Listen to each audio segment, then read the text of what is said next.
using a Wacom tablet at all? You would just for your work? Because when you do Yeah. VFX work, you have to... Yeah, I still use it now for that, but I didn't have one back then. But I wasn't doing VFX back then. I mean, I had one when I was obviously working in the industry. I did, but Yeah. Damn. Okay, well, we're on live. now, Yeah, right now. oh my god, Okay, so the Artist Journey is brought to you by Onit.com. If you check out our site, artistjourney.org, I'll show you guys over here. Here we are.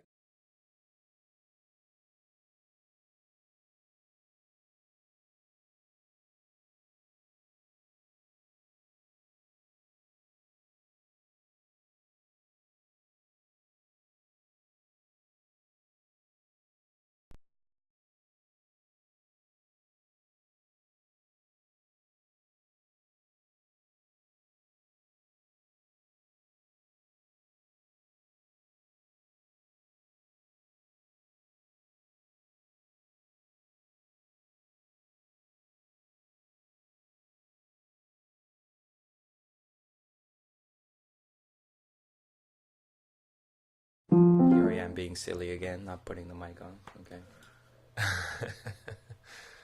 that's bonus. As one should. The British government commissioned a series of propaganda posters. These posters were intended to offer the public reassurance in the dark days that lay Oh ahead. yeah. They were required to be uniform in style and were to feature a special and handsome typeface, making them difficult for the enemy to counterfeit. They used the crown of King George VI as the only graphic device and had just two colours. Of the three final designs that went into production, the first poster carried the slogan, "Your courage, your cheerfulness, your resolution will bring us victory." The second poster had the words, "Freedom is in peril, defend it with all your might." But the third design, of which over 2.5 million posters were printed, simply read, "Keep calm and carry on." The first two designs were distributed in September of 1939 and appeared up and down the country in shop windows and railway platforms. But the Keep Calm posters were held in reserve, intended for use only in times of crisis or invasion.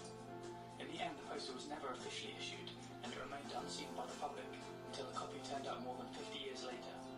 It was found in a second-hand bookshop called Barter Books in the northeast corner of England.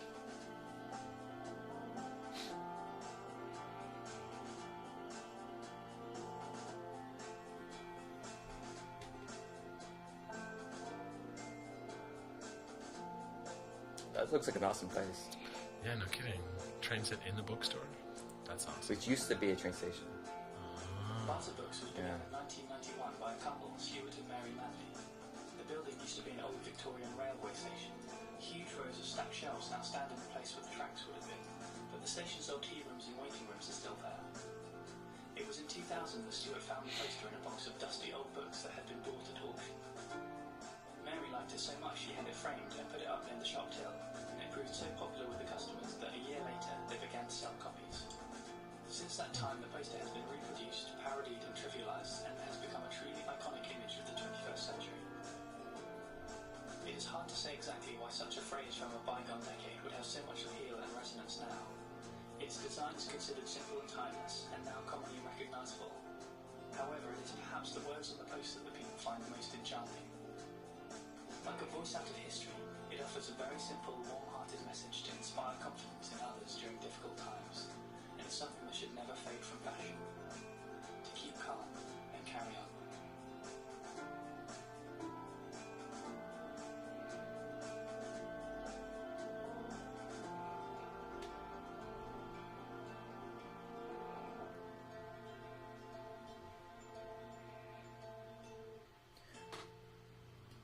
Cool. Cool. Yeah, so, without further ado, let's just start the show. Okay? Okay. Okay.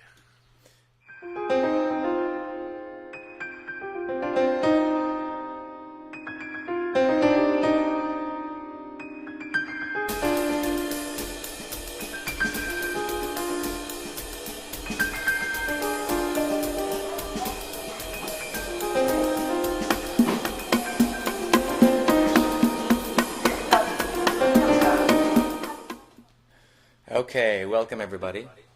Echo. There we go. That's much more better. Welcome to the Artist Journey. I'm always and will be Wilfred Lee, and here I'm with my good buddy Dan Adams, FFX, VFX extraordinaire. Is he coming too, or is it just me? No, this guy, this guy right here. How you doing? I'm fantastic, man. Things are really good. How about you? Great. We just went on an awesome bike ride on your brand new bike. Yeah, that was it was really epic. I'm glad we brought snacks because we needed it for that. Yes, we need Amazing snacks. 3-minute journey. And then we need to get a lot of just cars and start throwing it on the streets. Yeah. You know, just advertising. We things. should, yeah. But what you have to do is you have to stand on the back wheel pegs or something, and you have to do like that. Well, I just. And you got to get a radio. Does it have music radios or anything on it? No, but I actually do have an iPod or a phone charger thing, so I need to get one of those stands where I can put my phone in, so I can actually have like a GPS, like an ajushi. I think that'll be great. I think that'll give me more street cred. What about those oven mitts? You know, on the side when it's really cold, you got to get oven mitts on the side. You know, I'm just too picky for that. I even didn't want to buy the bike. The bike is black and it's beautiful. Yes. And if she's watching, I love you, bike. You're Yes. wonderful. But I really Shout out wanted to bike. I wanted a red one. And Really? I almost didn't buy it because I was like, it's not red. And my wife was like, it's not red. And I was like, this shouldn't matter at all. It's black and it works perfect. It's cheap. It's got a great engine. But it's why not do red. you want red? Like what's? Well, we had a bike last year that was red. Oh, you already had a bike already. We had the exact same bike, Dayrim Roadwind 125. It was a little older. It was an 06. This is an 08. And it was red and it was beautiful. It was our baby, our first bike together.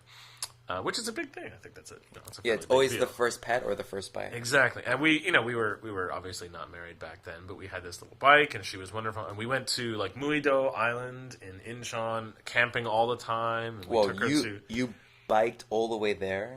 Yeah, we actually had. There's a funny story. We took the bike. Wow. And there's you know where Songdo is in Incheon? Yeah. Well, there's a bridge that goes from Songdo to Incheon Island. You know the Songdo Bridge. It's a 27-kilometer long bridge.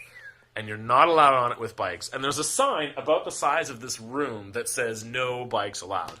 But we were like, we didn't know how to get to Muido unless we went across the bridge. So we were like, well, let's just do it. And if we get in trouble, we'll get in trouble. And, whatever. So we, went across the bridge. And it was beautiful. It was like amazing. 27 kilometers. I mean, you just forever. And it has these really big sort of tension struts on them. Really, really cool. And we got to the end, and of course, they have cameras and stuff, so they're watching. They knew. So there was like 2 cops They there. knew. They knew. And you have to go through a toll gate at the end. So you have this toll gate where the cars usually go through. But then there's the side, sort of pull-out side on the right where you can go in. There's a police station, and there's some other things. And so I knew that we were going to have to go through there. Because if you try to go through the tolls, the barrier stops you and stuff. So I didn't want to deal with that. So I was like, okay, we're going to have to stop and talk to someone. And normally in Korea, like, the police are pretty chill here. You can kind of just be like, it's okay, I'm so sorry, I didn't know. Mm-hmm. And I'm white, I'm foreign, so they're like, he obviously doesn't get our country. So that's when you pay cut. That's the perfect time to pull out your foreigner card. Yeah, exactly. And it says, I do not know and do not comply with the rules of Korea. And Gook Mel Moteo? And they're like... But luckily, I mean, the police here, they're not busy, but they're lazy, right? I mean, they don't have stuff to do here. Yeah, thank God they're lazy. So anyway, so we got to the thing, the police stopped us, like, oh, what are you doing? And I took off my helmet, and they were like, I don't know what to do. And then Minsaw took off her helmet, and they were like, oh, you're Korean, we can talk to you. And so they talked to us for a little bit, and they were kind of angry, but they were like, don't do that again. If you do it again, we're going to arrest you, and blah, blah. But I ended up sweet-talking them into giving us a police escort to the road that we needed to get onto. And then I asked one of the cops to take a picture of us and the other cop together, and he did. So all in all, we got off pretty good. It was, a good awesome. deal. Yeah. So the bike was amazing. We loved it, and I lived near World Cup Stadium, which has this really big park. It's a huge park in the middle of the city. It's crazy. Yes, it's quite lovely. And it's beautiful. And so we used to go camping there a lot too. And we have a hammock, so we used to go and put the hammock up in the daytime. You have and stuff. everything. We're all set for fun. Korea needs more hammocks. Korea needs more hammocks. Actually, you know what? I found out. We went to World Cup Park in the lower part, right by the Hanggang Park. And the trees are so far apart, you can't actually put a hammock up, but you can in this one spot. We found these 2 trees last night that are really far apart, but just enough that you can string the sort of long hammock strings. Mm-hmm. But we had to put it up really high because, of course, it strings, and we got it stuck.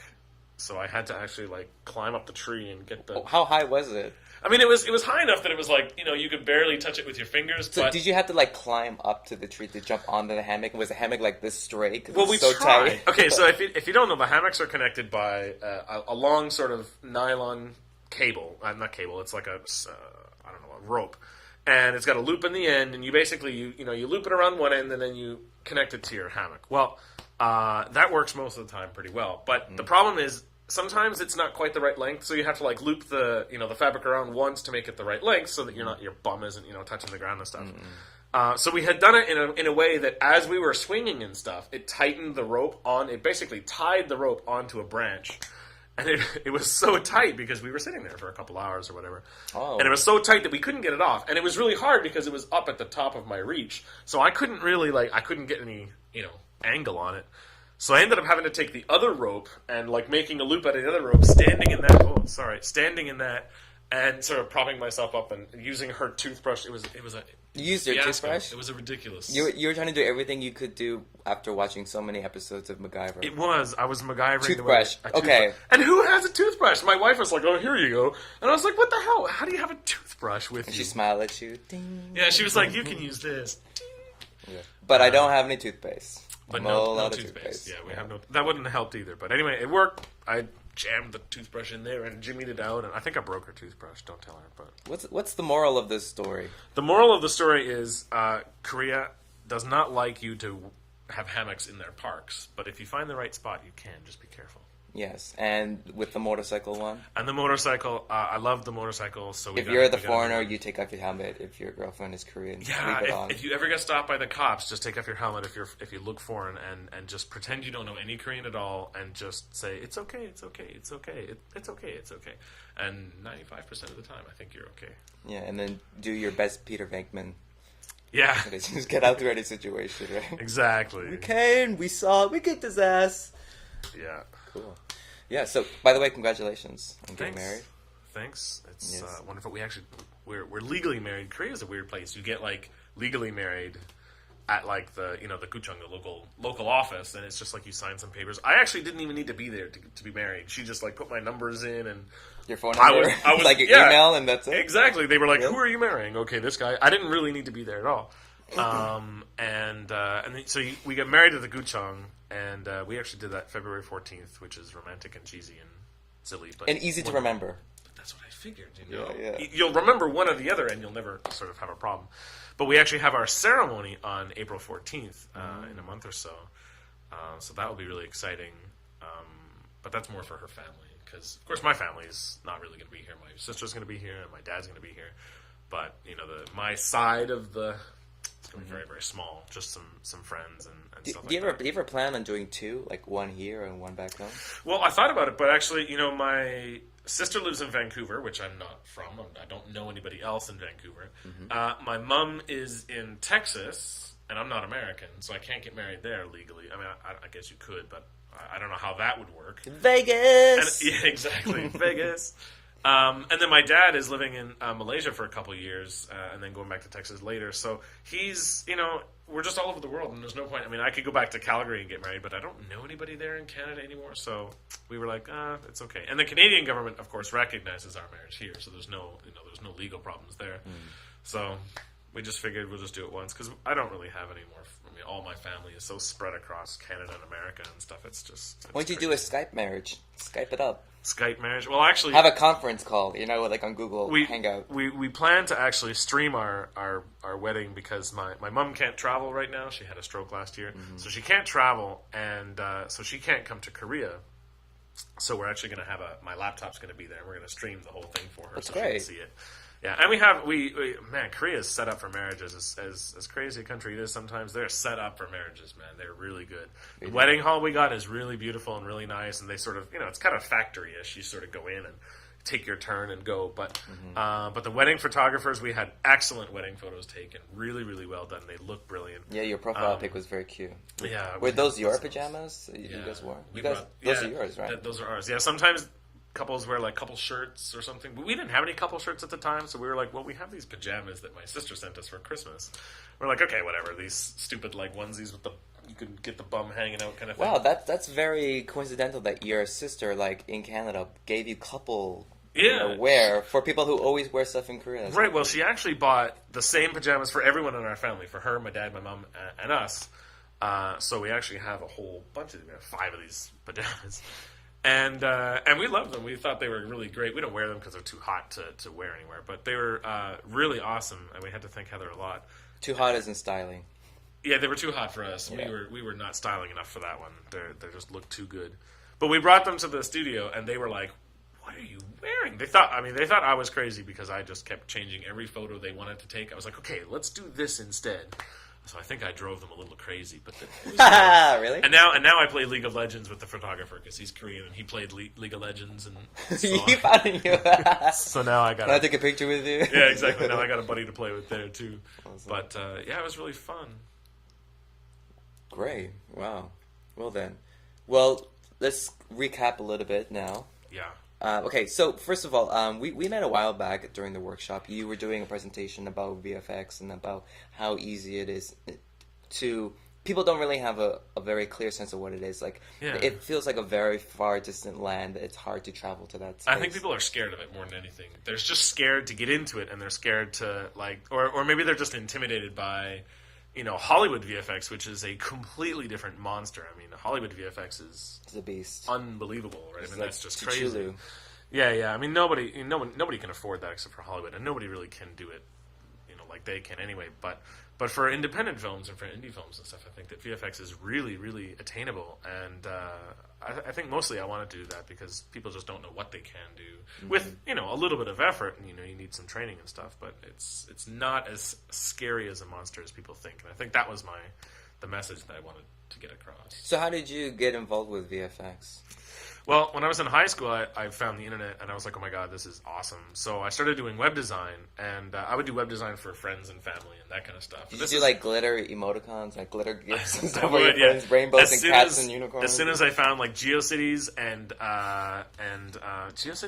Photoshop and like stuff like that, that was it. I mean, it was. I got to tell all my friends on AOL. Exactly. I never actually did AOL. I hated that. Me neither. But I did do GeoCities and stuff.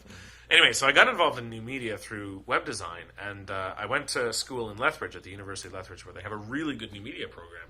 But I wanted to do web design. I was like, well, I have to learn more about this so I can be a web designer. And while I was there, of course, they have a mix of traditional. We learned, painting and stuff. But we also did 3D, and we did some visual effects, very, very few. But mostly video production, which I thought was really, really cool. I was like, damn, video production is really cool. So I got into that more and more. We didn't really have a major in new media. Your major is new media, but I started to focus more on 3D and on video because that's what I ended up really liking a lot more than web design. And so when I graduated, I went to Texas and I had a really, really cool internship that turned into a job there for a while. But I was doing some web design and stuff which I wasn't really that happy with. So I moved back to Canada for a while. And got a job at a studio called Rainmaker Studios in Vancouver, and that's where I did a lot of the work there for VFX. But I did really sort of crappy stuff there. It was like rotoscoping and face replacements and crowds and flags and kind of stuff that I really didn't. I mean, it was fun to do, but it wasn't very interesting and it wasn't very challenging because you sit in front of a computer and you rotoscope a flag for a whole day and you for 10,000 frames or whatever you have to do. And it wasn't very challenging. Yeah, it was terrible. So I actually hated the industry. I mean, the Hollywood industry of visual effects is terrible. There are people there that are, that have been working for 10 years that are still on, 6 and 3 month contracts based on movies that their studios are working on. Wow. And I just thought, I can't. How does one have a family like that? How does one have a long-term, plan like that? It's just so difficult. And I was really lucky when I was in Vancouver because they still had, government incentives in Vancouver. You could still make a movie there. Now, my sister lives in Vancouver, and she tells me that the industry has just died there. It's completely. I guess the Canadian government, decided, in their infinite wisdom, that they would cut all of the sort of tax breaks and the incentives to film in Vancouver that Americans used to they used to all come up and film in Vancouver, their TV shows and stuff like that. Even they had Vancouver Pixar as well. Yeah, exactly. But now there's no incentives anymore. There's no, I don't know, whatever it was, tax breaks or whatever. So all the equipment's moved out of Vancouver. All the big studios have pulled out of Vancouver, and now what's left is a bunch of not great studios or whatever. So the industry's really taken a big dive in Vancouver. So I was lucky when I was there; it was big, and now it's not. So I don't know what those people are doing now. And it's really hard because that was a huge issue during the Oscars and stuff. After A Life of Pi, the company itself went bankrupt. I heard that. Yeah, I was like, oh my god, really? But I mean, it's true. You know, there's so much work that goes into those things that if Massive it doesn't pay amounts. off, just the man hours. I mean, we worked. There was on a movie, Something of Glory. I won't say because it was terrible. But one of the movies that I worked on... I have it here. Oh, God, no. We'll show... run the clip. Run the clip. Let's show a clip. We worked... I think there was probably 25 to 30 rotoscope artists that I worked with just on our stuff. And, of course, we were just one studio out of hundreds that worked on it. But we worked probably 18-hour days for 2 weeks straight on the trailer just before Christmas. We skipped Christmas. It was just like there was no Christmas. Mm-hmm. Wow. And then for 6 months it was basically the same thing. It was about 12-hour days, 8-hour days sometimes if you were lucky. Mm-hmm. But my friend and I who worked there, we lived really far away from Vancouver Central. We worked down right downtown in Vancouver, which is really difficult to get to. It's like on a little island, and it's such a big pain in the butt. And driving from where I was in the morning rush hour would take 2.5 hours there and back. Every day. So I was like, this is really stupid. So I was like, well, I work on a movie. It's a studio. Like, I don't need to be here at a specific time. So we started driving in at 3 or 4 in the morning, skip all the traffic. It would take 45 minutes. And then we would leave at like 1 in the afternoon, or we would leave at 10 o'clock at night, or whenever, we got to leave. Mm-hmm. And it worked out much better. But that was working there. It was, 18-hour days. We had cots in the office. We could sleep there if we just didn't want to go home and stuff. That sounds like a natural transition to move to Korea. Like, you have the ethic of a business guy in Korea, basically. Yeah, I mean, that's basically, except you don't have to go drinking then with your boss afterwards, I suppose. I don't know if that's a benefit or not, right. But probably a benefit if you have a family, I suppose. But, I think they go all out with that because they never had a prom here, so they don't know how to, have, a college. They don't have a prom here? They don't have proms here. Really? Yeah. Proms is a very mystical thing for Koreans. When they see it on TV, like Gossip Girl or some type of TV show, they're like, wow. What is this? Yeah. Oh, really? I didn't know that. They have a graduation for grade 2 ceremony. Like a great graduation ceremony for grade 2s at my old school. Yeah, do they not have a prom? No, they don't have proms here. That's strictly well, they even have it in Russia, but just in Korea, or maybe it's just in Asian places, they don't have that at all. Their prom is just now you get to go to university, enjoy yourself. Yeah, you just graduate, you get a bouquet of flowers, and you move on with your life. That's wild. Take a lot of pictures. Fair enough.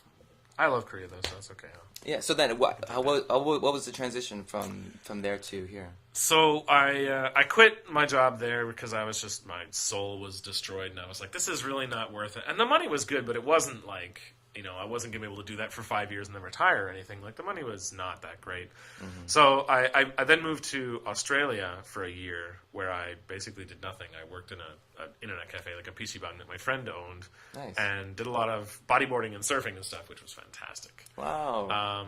And when I was there, I met this Korean girl and this Western guy who had gotten married and who lived here and had done education. Had worked in some hagwon here or whatever. And they were just talking a lot about Korea and how much they loved it. And I've always loved education. I've taught for a long, long time. And I thought about going to back home in Canada to do education. But I was like, well, I'll go to Korea for a year and just see if I like teaching. See if the the act of being in a small room with 30 kids appeals to me. And then I came to Korea. I got a school and I think on my second day here, I got here on a Friday. On a Saturday or Sunday, I went to Yongsan, and that was it. I was like, well, this is for me. You went to Yongsan. I did, and I lived in Ansan, so it was like I had to take the train 2 hours, and it was difficult to find it and to do it. But I was like, okay, this is. And you saw Gameland. And I was just like, oh my god, this is definitely where I should be. Did you know in the iPark there now, on the top floor, there's the wedding hall ceremonies they have, and they also have, the floor is 7th floor, so you have computers, electronics, phones, keyboards, cameras, yeah. Wedding hall, right across from the wedding hall is Gundam store. Really? Yeah, it's like a huge Gundam, like right past all the wedding halls. So I go there all the time. You see all these kids just like walk, all these like otaku guys just walking past all these like extravagant, really nice looking wedding halls, and then just like tons of kids just playing with all these like games. Gundam. I just go there every time, just like so Interesting. Great. Maybe you can have a Gundam style wedding. Gundam style.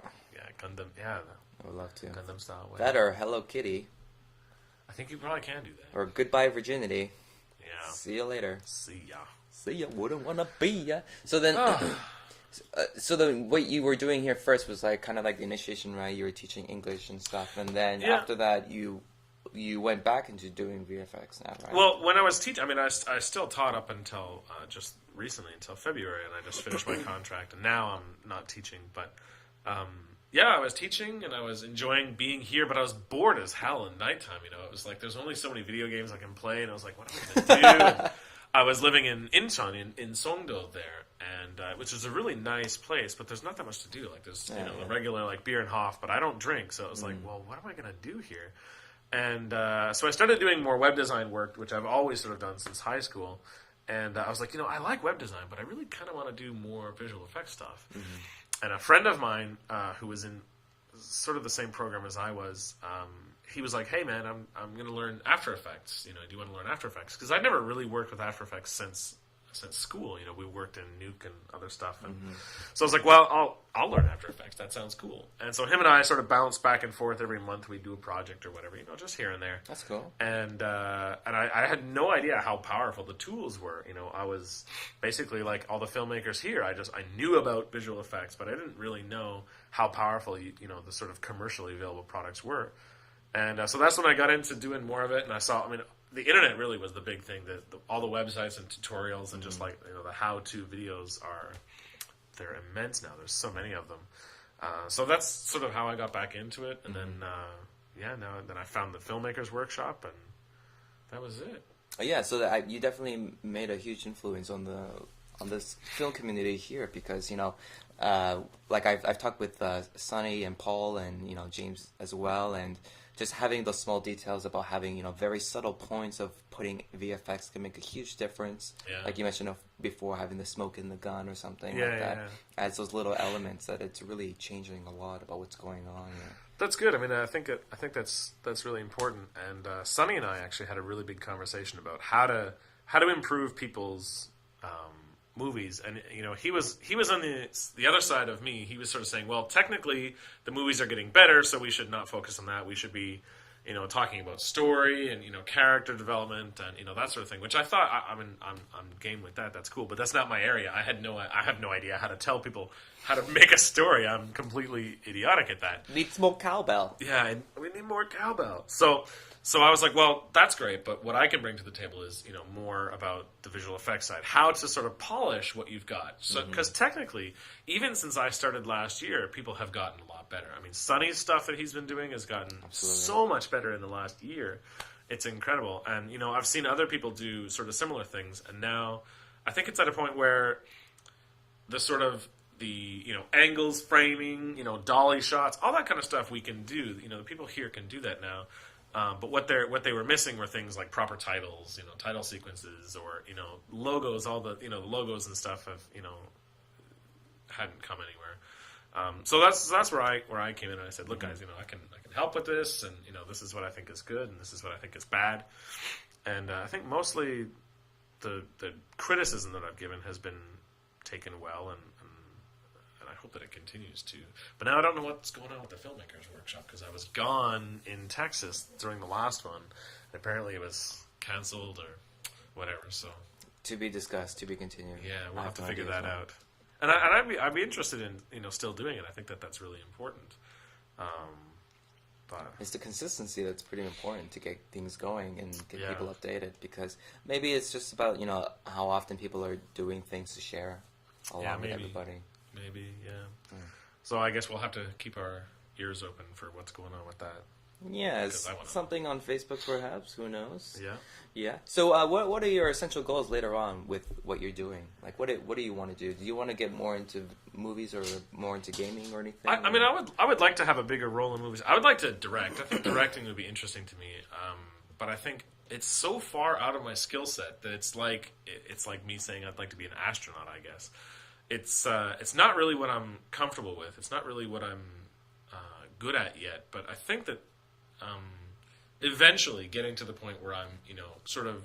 I mean, I'm a big control freak. I love to know everything and I want to do everything stuff, But so I think that part of me, the sort of, I don't know whether that's your ego or not, but the part of me that just wants to be in control of everything, would like to be not sort of that heavy fist of control, but would like to control all the sort of aspects of a movie, and I think that would be cool.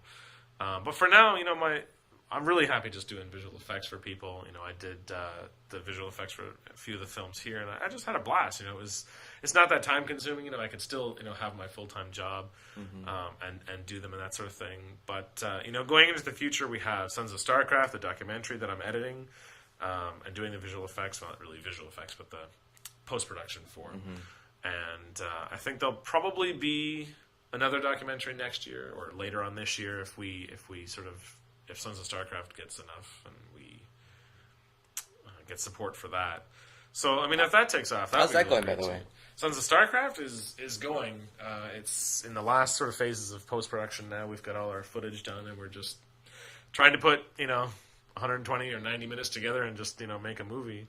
But we have so much footage, it's unreal. How much? And we have almost 3 terabytes now, 2.5 terabytes now. I think, what? Of footage. It's 2.5 terabytes? It's ridiculous, yeah. So Jeff has been running around just following them and, filming them doing everything, which is great because we have, this wide array of sort of all their emotions. And, there's, we have shots of them just like, totally down and depressed, and they've been flying for, 16 hours. They've been, on the road for 9 days or whatever. So we have these, the characters that, the stars of the real life people. Yeah, the real life people. We have their whole sort of gamut of them being, at, GSL finals at the front of a stage in their big suits and being just like, just hyped up on energy, all the way to, on the airplane flying and just like, oh, I can't stand this, and, that kind of thing. So it's going to be, I think it's going to be really interesting. And there's not really any documentary that is about StarCraft anyway, or even esports that comes close, I think, to the level of detail that we have about these people, but also the industry. We talk to almost every single major StarCraft player in Korea that speaks a little bit of English or has a translator. And we have a lot of personalities, more casters, and other things that we've talked to. So I think it'll be really interesting, and I think it'll be well received. I think people are really going to like it, and I think more importantly, it's not going to be a documentary that's just for StarCraft players or fans. I think that it's going to be, for people like my mom who are kind of interested in computers because I am, but don't really know that much about it. But they like stories about people, and I mean, this isn't a Sons of StarCraft for anyone who doesn't know. It's not a documentary about StarCraft. We have zero footage of the game StarCraft unless a player is playing it while we're filming him. So it's not a documentary about StarCraft. It's a documentary about the two people who have had such a big impact in StarCraft, but also in esports as a general. And I think that's where it's going to be. That sort of the drama, the story of their lives is really what the documentary is about. And it's I think it's going to surprise a lot of people about where this is going and where esports is going. I think is. Really are there like a lot of like really badass hotshots in the StarCraft scene? Like. If you watch like Pumping Iron, there's like the Arnold Schwarzenegger guys. It's like then you have like the Lou Ferrignos of those. Oh yeah, in terms of like the players that are in the movie. Yeah. All the top players are in the movie. I mean, we have a lot of the players that. I mean, a lot of them are StarCraft 1 players because our movie focuses a lot on the sort of StarCraft 1 phase of their lives. So we have, I mean, arguably, I don't want to say for sure because I'm actually not a StarCraft 1 fan, but arguably, I think some of the best, if not the top players that have ever played StarCraft 1 are in our movie and talk about because it was a very small community. I mean, esports now is gigantic and it's getting bigger, but 5 years ago even, it was a very, very small thing where there was only a handful of people that you knew that competed at tournaments, and it was mostly the same people that knew each other. And now it's so much bigger, but back then it wasn't really that big, and there was no money in it, of course. People would go and fly to a tournament just to get $10 worth of gift certificates to a computer store or something. So there wasn't really the big business part of it wasn't there. So the sort of the people that we were able to talk to are all the people that knew, the stars, the casters, and of course they know everybody because they've been doing this for so long that they're in they're sort of plugged into everybody. So yeah, I think that we have at least in the StarCraft 1 scene. All of the big players that played, all the big guys we have, Idra, TLO, we have Guillemine, we have, a lot of the big stars that people will know. StarCraft 2 is a little different, most of our movies not in this sort of StarCraft 2 phase of their lives, but there are still some pretty big, Idra is still a very, very big, StarCraft 2 player, TLO, all that sort of thing. But a lot of the StarCraft 2 players, I think now are all Korean. And so they don't speak, like Marine King Prime's not in the movie very much. He doesn't speak English that very well. So, we don't have a lot of those in there, but all the big ones. Is there like a lot of controversy within the gamers about people who play StarCraft 1 and StarCraft 2? Blasphemy, like unwritten rules, like... I'm not sure about in the StarCraft. But I know there's a big deal about StarCraft 1. And recently, I think... late last year, I can't remember exactly when it was, Jeff went to film it. It was the last official StarCraft 1 tournament ever. And oh, really? Yeah, that's it. Series finale, basically. That's it. It's like there's no more World Series of StarCraft 1 now. Wow. But he went there and filmed it, and it was filmed in a stadium, and they had 20,000, 30,000 people at the stadium. It was unbelievable. What? It was like going and watching a football game in England. It was wild. There were so many people there, and we have big wide pan shots of this whole stadium just full of people. Wow. And it's all to watch this sort of last grand finals of StarCraft 1. And it was really interesting to see the footage of that, just how big a production it was. Yeah. And people are crying at the end because they're like, oh my god, this is the last time we'll ever see. And for me, I'm like, well, I never played StarCraft 1. It wasn't a big thing in my life, but I can totally understand how that would, affect people, where it's like, this is the game that I've played for. StarCraft 1 is arguably one of the best games ever built. It was mechanically, it was extremely difficult to be good at. It was almost perfectly balanced, if not perfectly balanced.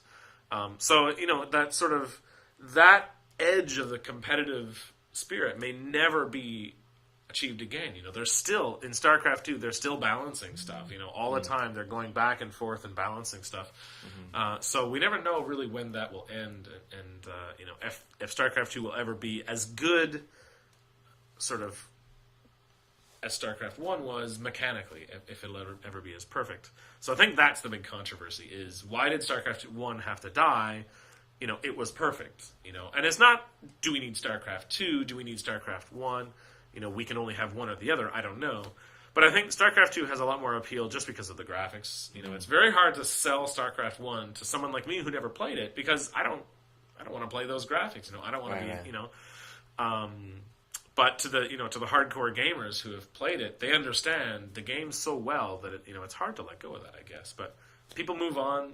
People will, they'll play StarCraft 2. There's other games. Dota 2 is going to be really big soon. League of Legends is unbelievably huge. So there are other games that people will be interested in, and I think that's what's going to drive esports. But yeah, I think there was a little bit of hesitation when StarCraft 1 died. A lot of people getting a little bit upset, kind of like Pluto.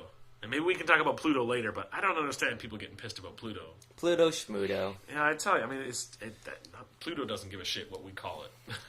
It has no conscience, actually. Exactly. Pluto does not care about it's like, okay, what we say. Yeah, it's not like it went off. Okay. So when are you going to go into esports?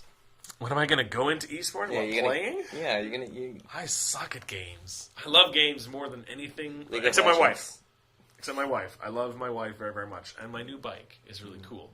But, I love games. I love the competitive side of games. I love trying to just see, am I better than this team that we're playing? Or am I better than this? And I play League of Legends now because I'm like, okay, can I beat this team? Can I play this character? And I love that side of it. But I'm awful. In StarCraft 2, I'm in, the Bronze League with all the 7-year-olds and stuff. I'm really not that good at games.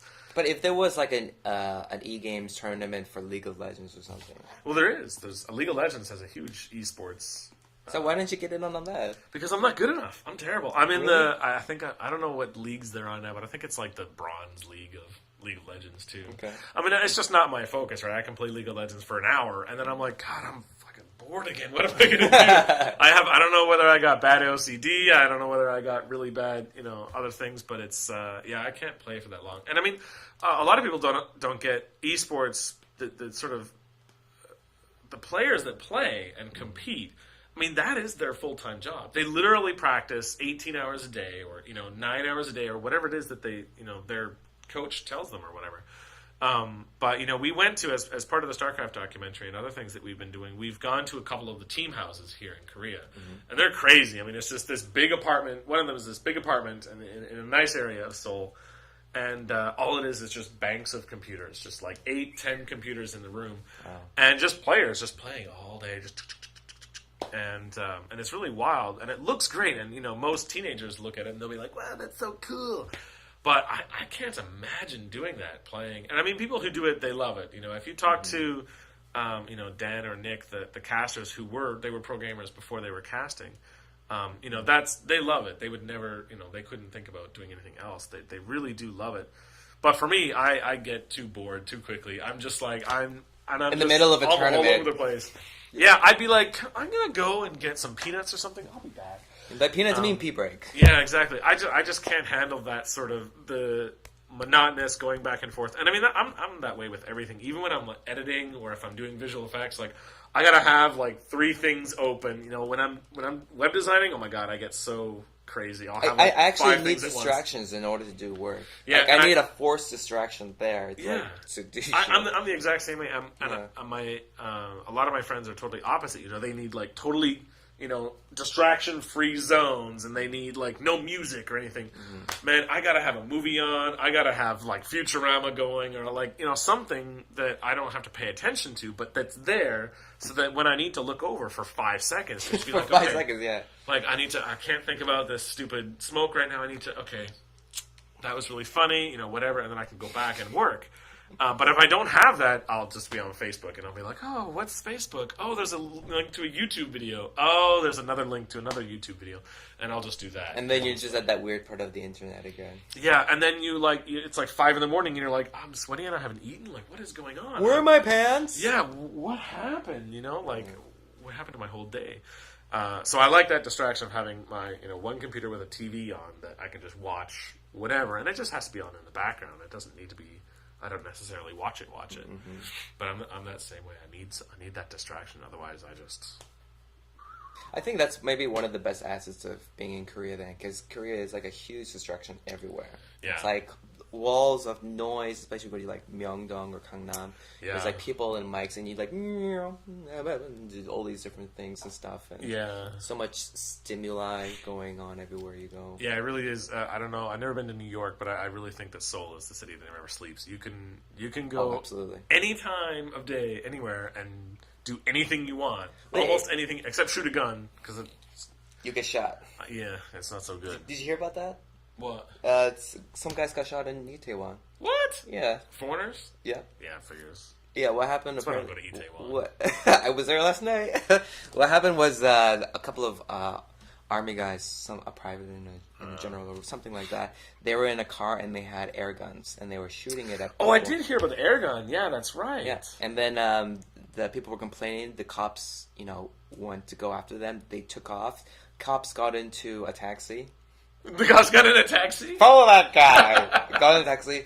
Shot 3 air gun shots, like 3, blanks. Yeah. Later, actually shot at the guys, and one of the guys got shot. Wow. And not critical condition, but enough to slow him down. Yeah. And then he got into the hospital and got into shit. That's so ridiculous. The first time ever. Oh man, I tell you. And then people are like, what's Korea coming into now? Why? What's this whole thing? Meanwhile, back in North Korea, things are going kidding. Man, Dennis Rodman. Can we? What? Yes, we can. What is My favorite thing was that Kim Jong Un, he loves Dennis Rodman. It was like Kim Jong Il before. They used to say he was a huge fan of Friday the 13th. Oh, really? That was like his favorite movie ever. He was into gore films. Yeah. And there was a situation like way back in the years where he kidnapped, 2 well-known directors from Korea. Yeah. And they forced him to make like a Godzilla type of movie that he wanted to make. That's crazy. And they could not leave until they made it. Wow. And then they made it and they showed it. And, Kim Jong-un, like, he has his name accredited to every single thing ever made in North Korea. So he has, like, more credits than, like, Steven Spielberg, than, like, anybody there. So he's, like, a huge movie aficionado. So he was, like, into, like, Jason and stuff. He was obsessed with that. Yeah. And his son is, like, obsessed with, like, the Chicago Red Bulls at the time. Did I say Red Bulls? Yeah. And then his favorite player was, like, Dennis Rodman. And then there was, like, you see the interview with Rodman. He was like, yeah, it was great. Like, we were just best friends. Yeah, I saw the interview, and I was just like, how can you... People were like, wait, how are you going to say that? How can you even go in there, though? Like people were like, not everyone can get into North Korea. So then we were just thinking, like, it's not that he's black or anything. He's just, like, dyed hair. He has, like, earrings and everything like that. He's, like, very, very very extroverted type of guy. And you're just like, whoa, like, you're just going to go in there and then... You see a picture of him and Kim Jong-un just, like, laughing, just, like, sitting beside each other, just, like, crouching down, checking out the already-done games. It's all just so... I mean, it's just, like... I think maybe North Korea and America are, like, the two opposite extremes of fucking ridiculous. That they just get along. They're just so stupidly ridiculous that they're like, okay, Dennis Rodman from America and Kim Jong-un... I mean, you could not get further apart anything. We're in a movie. We're in a video game. This is a simulation. Yeah, I mean, it's got to be. I mean, it just... Somebody had to have just changed an attribute in the code, and they're like, okay, these two people are going to get along. I just don't get it. And, I mean, Dennis Rodman is just so stupid. I mean, he's just like... yeah, he's a great leader. No! He's an idiot. Like, come on. How can you say stuff like that? I mean, like, I can understand if you like the guy, and, like, I can understand if he goes there and he was treated well. Like, okay, they didn't kill you or put you in prison. Great. But what if he's like, check out my presence here, my slaves? Look, that's pretty badass. Yeah, like, what do you say to that, right? And I want to know what they talked about. You know what I mean? Like, they had a sit down. They might have had a drink. All you can eat pizza, Domino's. They ordered some Domino's somehow. They're just sitting there and they're just like talking. And it's like, what were you guys talking about? What were you doing there? What would they talk? I don't know, man. It's crazy. Yeah, and I keep saying this, like 2012 was time we were waiting for things to happen. Yeah. But I think it was just slightly delayed. It was like, like after, just 2013, we're like, okay, yeah, things are getting kind of weird now and stuff. Yeah. It's pretty weird. Yeah, that's the weirdest. And we were in America, but we never watched any TV because we were too busy when we were there. But I came back home and someone on Facebook, I think you had it on Facebook, or someone had it on Facebook, and I was like, wait, what? I hadn't heard the name Dennis Rodman in 15 years. But, for him to go there, I was just like, are you kidding me? How does that happen? But it's all getting weirder. It is. And the situation with, like, the asteroids back in Russia. Yeah, that was one of my favorite things. My favorite news story of the whole year was that asteroid going through. Because everyone was like, what's going on? What is this meteor going through? Or is it a bomb? Or is it this and that? And what I found really, and I mean, I love science. Science is probably my favorite thing, except for my wife, on the whole planet. And like, it's weird that everyone kind of thought, like, okay, well, there was like a 27-second delay between when the meteor sort of went across and when the boom happened. And there was a lot of speculation, and not just like people like, hey, what do you think that was, Wilfred? Do you think that was the crash of the meteor? It was like, I mean, people on CNN were like, oh yeah, the meteor crashed 27 seconds later, and we heard that's what blew out all the windows. And I was like, that's not even a reasonable like hypothesis. That's not even a good idea.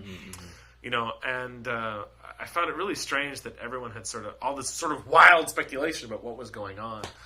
And I sort of expected that from some places, but I mean, reputable news sources were saying some reputable, pretty. I mean, as reputable as they get, I suppose. But it was really strange to see all the news reports of people, what they were saying about what was happening, and I mean, you just watch the video and you're like, okay, anyone who's seen lightning and then heard thunder later, they understand how sound works, right?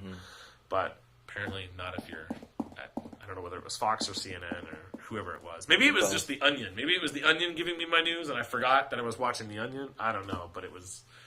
I love how The Onion has successfully trolled so many people over time, where they had like Kim Jong-un as the sexiest man alive. Yeah, I really like giving that to someone who's never seen it, like my mom or the Korean Herald. The Korean Herald. They're like, Kim Jong-un is the sexiest man alive. It's like, time, what's wrong with you? I don't understand. It's really funny when that happens, and it's also very scary inside when they don't realize like the illegitimate truth, and sarcasm is very hard to translate. Yeah, and I think Korean media is a little bit more susceptible to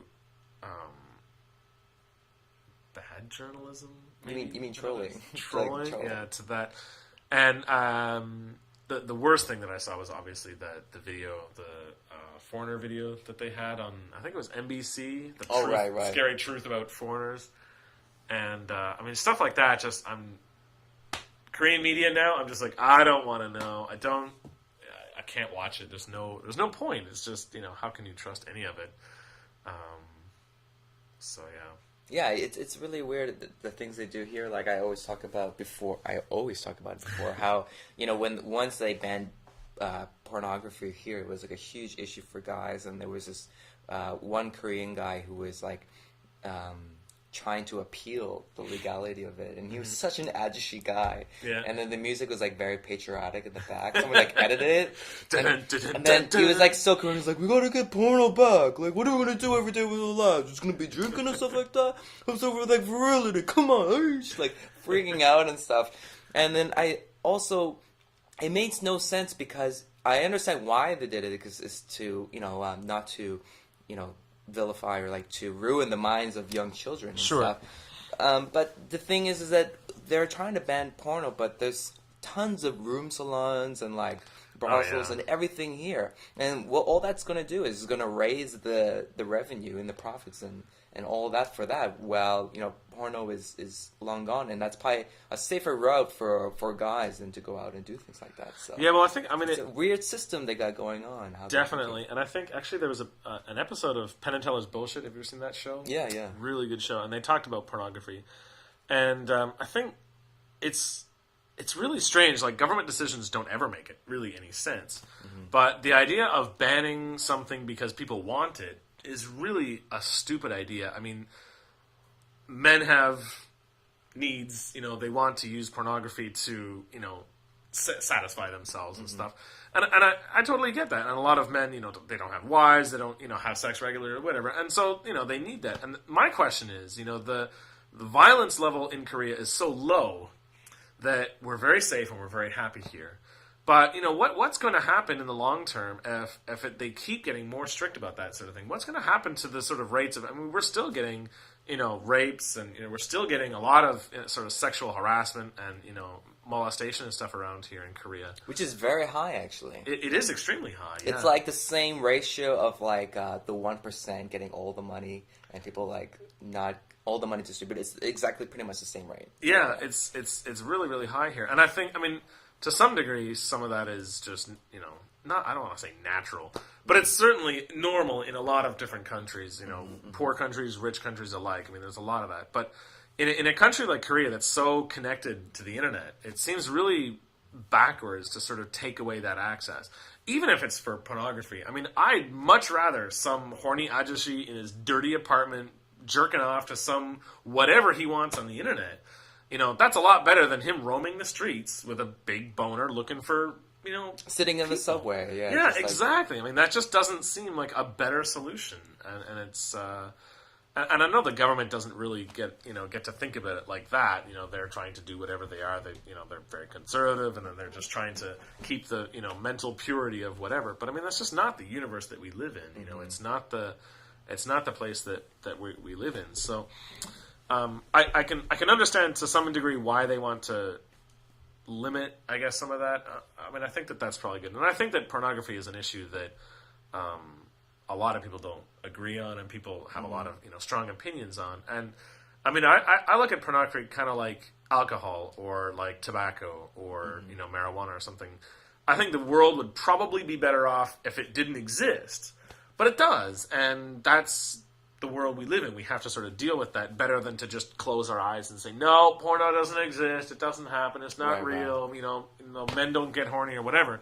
That's just not the world that we live in, and I think that, you know, there has to be a better solution than to just block it all. And I think it's just like a refusal to actually have real, genuine sex education here. Oh my God! Like, it's ridiculous, and I think there's that type of naivety that happens, and especially when you see like all these pop stars performing and stuff, and there's so many, you know, subtle hidden layers of what's happening and stuff, but they don't really thoroughly explain what's happening, and for such a, I mean, Korea is not only bad sex education, but it's such a sexualized country. I mean, Korean women are beautiful, and they wear short shorts that would be illegal in Texas, right? I mean, like, there's not, it's this disconnect between like the culture of Korea and the people of Korea. It seems like socially and, you know, everything's sort of backwards. It's all weird, you know. It's like there's no pornography. You know, pornography is viewed as a bad thing and blah blah. But yet you have, you know, like schoolgirl uniforms in the country here that are still for like. Even middle schoolers and even some elementary schools have uniforms that are arguably probably not sexualized, you know, intentionally, but they certainly are the sort of the same iconic sexual sort of, you know, schoolgirl outfit that you would see in the pornos. You know what I mean? Like, it seems like a better idea to educate people and to give them a good idea about why, you know, men are like this. Educate women. I don't care about men so much. Educate women. Why are men like they are? You know, and I think that that's important. They don't give that to people here. Which we got in Canada, we learned a lot about, you know, that kind of stuff. We had really good sex education in Canada. I think there is like a correlation between the sexual education in Korea and Internet Explorer. It's like we're like, you know, the highest level of evolution in terms of technology in Korea is really astounding. Yeah. But it's so crazy how they still use Internet Explorer. Like, really, that does not make sense. So ridiculous in a way, and you know, everything is run on Internet Explorer. Like, you have an iPhone, you can't really access anything to do your banking unless you have like an Android or something like that. And I'm sure North Korea has Chrome. Probably, Firefox, right? Probably they do. Okay. Yeah, I think their Google's just dropping them from parachutes now. And yeah. I mean, I think it's really strange. I mean, I think part of the problem is that with Internet Explorer, they're sort of now tied to that because they got into it, and I think in the beginning, Internet Explorer did have a lot more powerful tools for you know, the sort of programming that they use.